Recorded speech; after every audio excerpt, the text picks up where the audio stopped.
Saudi আরব, তুরস্ক ও পাকিস্তানের মধ্যে সম্প্রতি হওয়া প্রতিরক্ষা চুক্তিকে স্বাগত জানিয়েছেন মার্কিন প্রেসিডেন্ট ডোনাল্ড ট্রাম্প। তার মতে এই চুক্তি মধ্যপ্রাচ্যের দেশগুলোর মধ্যে সহযোগিতা আরও বাড়ার ইঙ্গিত দিচ্ছে।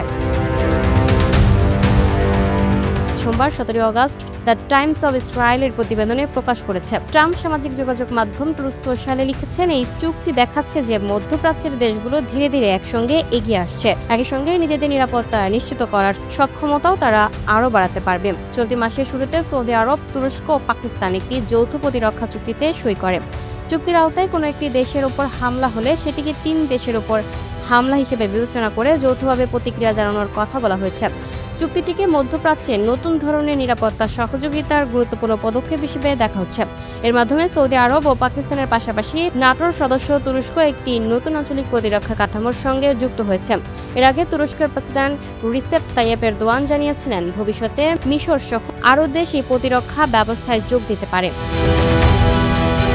Lucky Akter, up to date news, Dhaka.